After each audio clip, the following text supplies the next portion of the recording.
Berlatar di Hawaii, cerita dimulai dengan memperkenalkan seorang pemuda bernama Sean yang kebetulan sedang istirahat di tempat sepi dekat samping rel kereta api, di mana Sean tak sengaja menjadi saksi dari sebuah tindakan kejahatan yang dilakukan oleh seorang bos kaya asal Asia bernama Eddie Kim yang membunuh seorang jaksa wilayah yang mencoba untuk mengungkap kasus kejahatannya.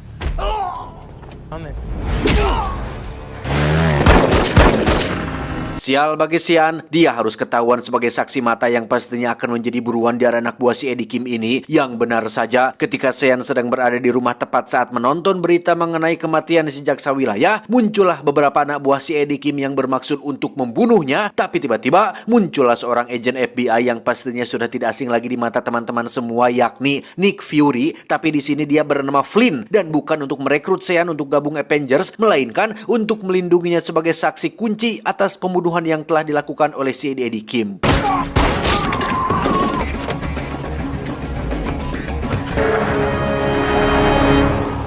Sean pun dibawa ke tempat persembunyian untuk diajak bekerja sama agar mau menjadi saksi mata atas kasus kematian Bapak Jaksa Wilayah. Yang perlu Anda ketahui bahwa Eddie adalah seorang mafia yang sudah banyak melakukan tindakan kriminal seperti korupsi, suap penyuap, penganiayaan, serentetan pembunuhan yang tak terhitung jumlahnya. Sehingga apabila Sean ingin tetap hidup dan mendapat perlindungan saksi mata, maka Sean harus ikut bersama Flynn menuju ke Los Angeles yang menjadi tempat digelarnya persidangan kasus kejahatan si Eddie Kim ini.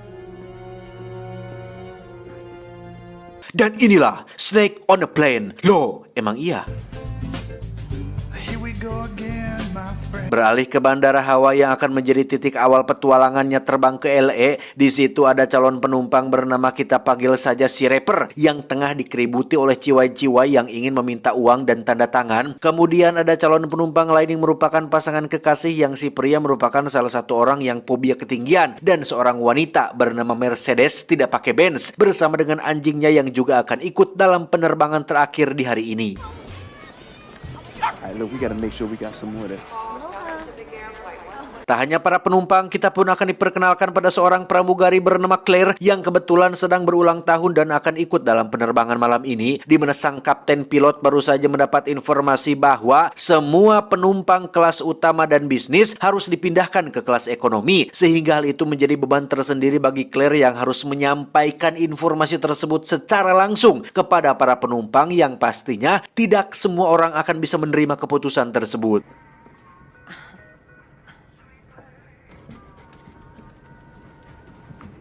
Kembali ke Sean dan Flynn yang sudah berada di bandara. Sean mengira jika mereka akan terbang menggunakan pesawat jet pribadi khusus untuk perlindungan saksi. Nyatanya mereka akan menggunakan pesawat umum bersama dengan para penumpang reguler, yang hal itulah alasan kenapa kelas utama dan bisnis dipindahkan ke kelas ekonomi, karena FBI punya wewenang untuk menggunakan fasilitas publik dalam situasi darurat tertentu.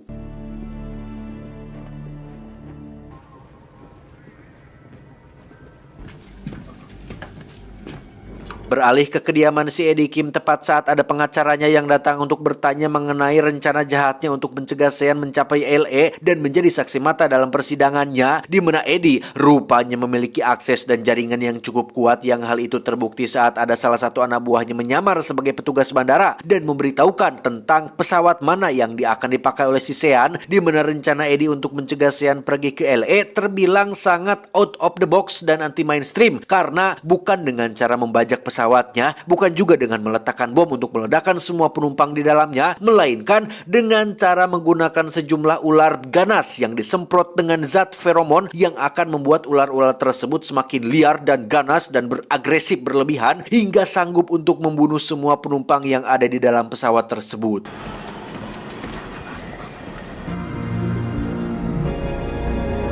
Claire si pramugari nampaknya harus sabar menghadapi semua penumpang saat memberitahukan bahwa mereka semua akan dipindahkan ke kelas ekonomi, yang tak sedikit dari mereka mengajukan komplain. Bahkan seorang om-om kaya raya punya kuasa merasa jumawa terhadap privilege yang tidak bisa didapatkannya dan mengancam akan melaporkan hal ini kepada atasannya, di mana Claire hanya bisa sabar dan tersenyum saja dengan semua komplainan tersebut, karena Claire sadar betul bahwa lu punya duit, lu punya kuasa. LOL. Right down this house. Thank you. Tak cukup sampai situ, si om-om punya duit ini pun terus saja kukulutus. Kukulutus itu artinya mengeluh atau menggerutu saat sudah duduk di atas kursi tepat di tengah-tengah dua wanita yang membawa peliharaannya masing-masing, yakni si Mercedes dan anjingnya dan si ibu dan bayinya. Sementara Sean benar-benar menikmati kursi kelas utama dan bisnis pertama kalinya dengan hanya dia dan Flynn dan satu rekan Flynn saja yang ada di jajaran kursi penumpang kelas utama tersebut. Si rapper sendiri terlihat baru saja masuk ke dalam pesawat bersama dengan dua pengawal pribadinya, salah satunya bernama Samsul yang memakai baju orange. Sementara itu pesawat sebentar lagi akan lepas landas sehingga para pramugari dan pramugara mulai mendemonstrasikan tentang prosedur keselamatan penerbangan dengan Sean yang mendapat pramugari khusus bernama Tiffany yang khusus mendemonstrasikan hal itu kepada hanya Sean seorang. Emergency exits on the aircraft. To start the flow of oxygen, straps around your waist and adjust.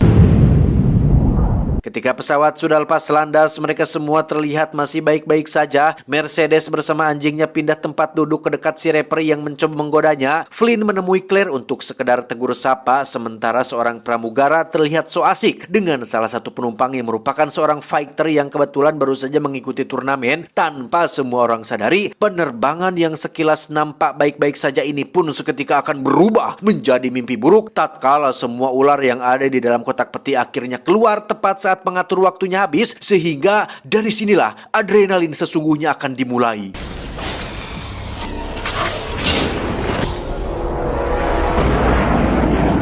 Dari sekian banyak penumpang yang ingin cepat sampai dengan selamat, ada dua orang penumpang yang ingin keluar dengan nikmat, di mana pasangan itu diam-diam masuk ke dalam toilet yang sama, mencopot pengatur udara supaya asap cimengnya tidak mulek, sehingga gerombolan ular yang kebetulan melata melalui saluran udara pun bisa dengan mudah masuk dan...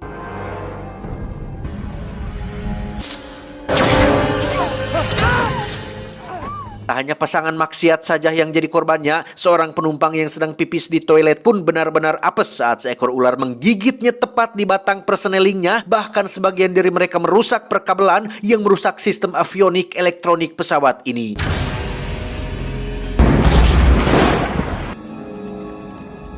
Thank you.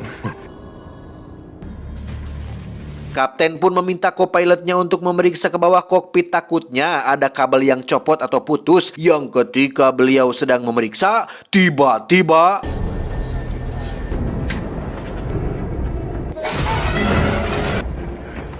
Flynn dan rekan pun dipanggil untuk melihat kondisi si co-pilot yang diduga terkena serangan jantung. Padahal jika dilakukan pemeriksaan lebih intensif, jelas-jelas pasti ada bekas luka gigitan ular di lehernya. Karena sistem elektronik rusak, pesawat pun mengalami turbulensi alias goncangan akibat sang kapten yang kesulitan melihat jalur penerbangan, di mana masker oksigen semua penumpang tiba-tiba terbuka sendiri ketika sang kapten sedang memukul-mukul ular kecil yang muncul di ruang kokpitnya.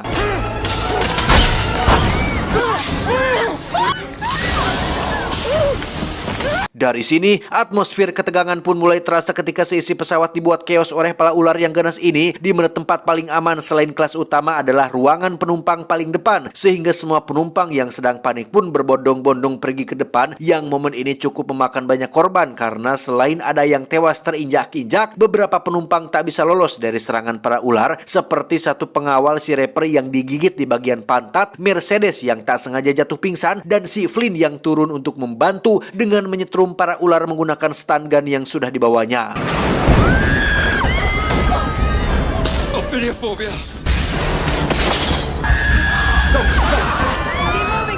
Ketika semua penumpang sudah berada di bagian depan, barulah Mercedes tersadar dari pingsannya, yang di situ dia masih diberi kesempatan untuk hidup saat si fighter rela menggendongnya ke depan untuk menghindari para ular yang sudah menguasai seluruh sudut ruangan.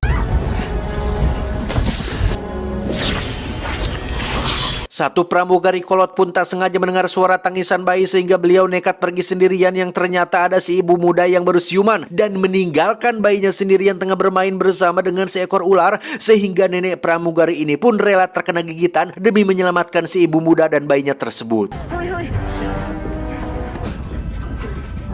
Flynn harus menerima fakta bahwa rekannya juga mati dalam insiden ini sehingga dia segera menghubungi atasannya di kantor pusat untuk melaporkan kondisi terkini. Sungguh sangat sial nasib mereka karena pesawat saat ini berada tepat di atas laut yang berjarak sekitar 2 jam untuk sampai ke daratan dan lapangan udara terdekat, di mana si atasan meminta anak buahnya untuk segera panggilkan Dede Inon atau Panji sang petualang atau entah siapa sajalah terserah. Yang penting ahli dalam urusan ular perularan berbisa untuk membantu Flynn bagaimana cara menghadapi ular-ular ganas di dalam pesawat tersebut.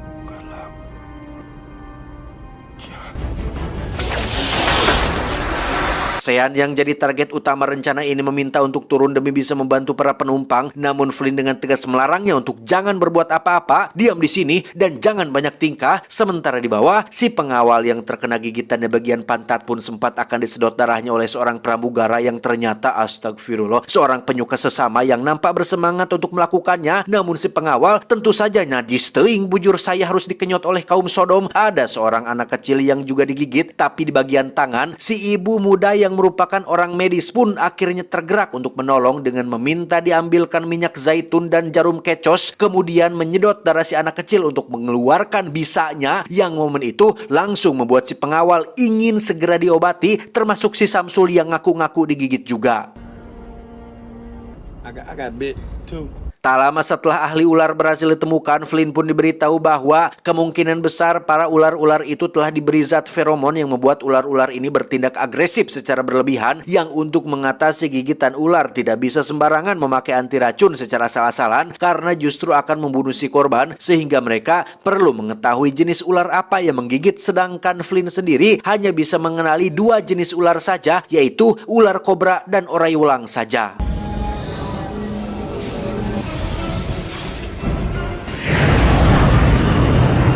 Dipimpin oleh si om-om kaya raya, semua penumpang pun terprovokasi untuk mendesak Flynn menjelaskan kenapa ada ular di pesawat ini dan kenapa ada satu orang yang sengaja dibiarkan sendirian di kelas utama, di mana Sean yang tak enakan pun dengan jujur mengatakan bahwa memang semua ini adalah gara-gara saya untuk membunuh saya supaya tidak bisa bersaksi di persidangan Eddie Kim. Saat itulah si kapten yang berada di ruangan kokpit pun digigit oleh ular dan jatuh ke dalam ruang mesin, yang ketika pesawat mulai menukik, Claire yang menyadari hal itu pun segera pergi memeriksa, dan tak lama muncullah si Flynn yang terpaksa jadi pilot dadakan untuk mencegah pesawat jatuh di atas laut.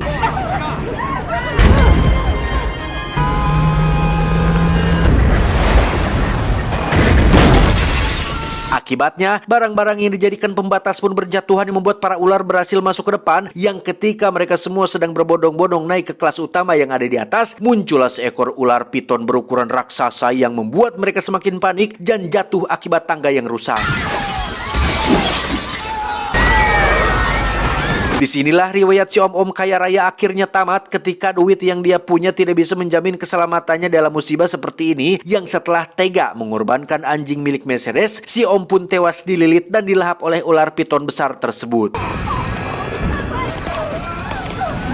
Setelah semua penumpang berhasil ke atas, mereka pun menggunakan rakit darurat sebagai pembatas agar pala ular itu tidak bisa masuk. Sementara pesawat berhasil naik kembali ke atas tepat saat si kapten muncul dan masih bertahan hidup, kemudian melanjutkan tugasnya untuk menerbangkan pesawat ini agar Flynn fokus untuk menyelamatkan nyawa para penumpang di belakang.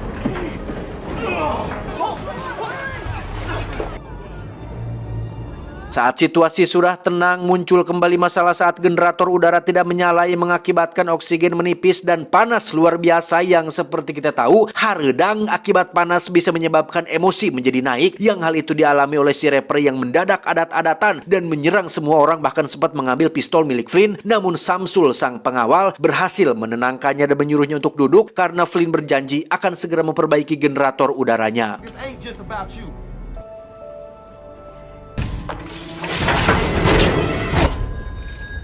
Sendirian, Flynn yang tidak di-backup oleh anggota Avengers pun pergi ke ruangan mesin untuk memeriksa generator udaranya, di mana Flynn sempat bertemu dengan 1-2 ular yang masih bisa diatasi dengan mudah. Namun saat ada ular derik agresif yang terus mengejarnya, disitulah Flynn mulai panik dan berusaha sebisa mungkin untuk tetap bertahan.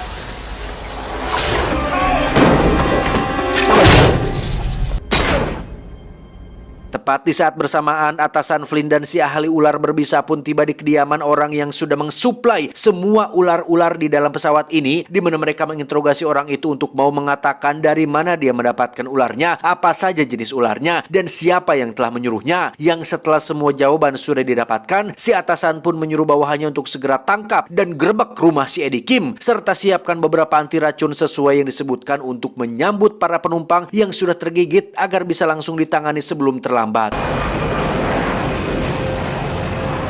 Kembali ke pesawat, semua penumpang akhirnya lega setelah mendapat kabar bahwa pihak FBI sudah menyiapkan anti racunnya, yang berarti saat mereka turun nanti, orang yang digigit akan langsung diberikan penanganan yang tepat. Tetapi untuk beberapa korban yang digigit oleh ular tertentu seperti si kapten ini, maka tak ada waktu untuk menunggu karena bisa setiap ular tidak sama tingkat kebahayaannya. Lantas, siapa yang akan menerbangkan pesawatnya sekarang? Ya, dari semua penumpang yang ada, hanya Samsulah yang katanya paling bisa diandalkan. Bahkan si rapper sendiri mengklaim bahwa pengawalnya itu memiliki pengalaman 2000 jam penerbangan, yang tentunya itu sudah cukup untuk bisa mendaratkan pesawat ini. Namun sebelum itu, Flynn harus memikirkan cara supaya bagaimana mengusir para ular yang ada di ruang kokpit, di mana Flynn yang sudah muak pun menggunakan cara yang agak sedikit brutal dengan akan melubangi jendela pesawat supaya para ular itu ikut tersedot keluar dari pesawat ini.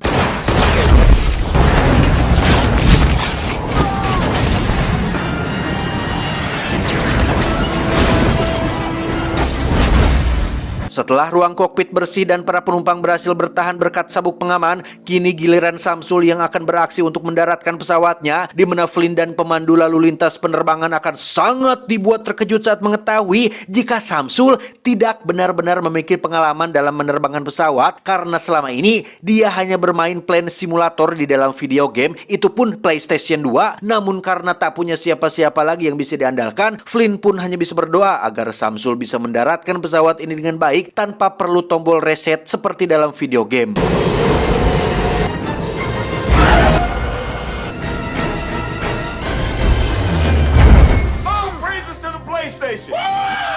Dan ya, Samsul berhasil menjadi pahlawan berkat PlayStation, di mana semua penumpang yang tergigit langsung diberikan anti racun sesuai dengan jenis ular yang menggigitnya, yang ketika Sean akan keluar, muncullah seekor ular yang tiba-tiba menyerang dan...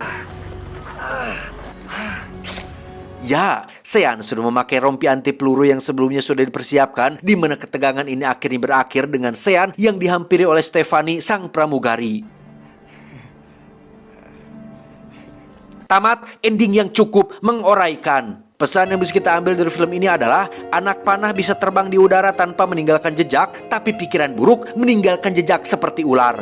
Ingat, ular tetaplah ular, berapa kali pun dia ganti kulit, tetap harus waspada dan hati-hati. Saya John, mewakili jajaran direksi yang bertugas, mengucapkan terima kasih dan sampai jumpa di video selanjutnya. Adios, bakul nasi Sailor Moon. Cuau, cuau, cuau. Loh,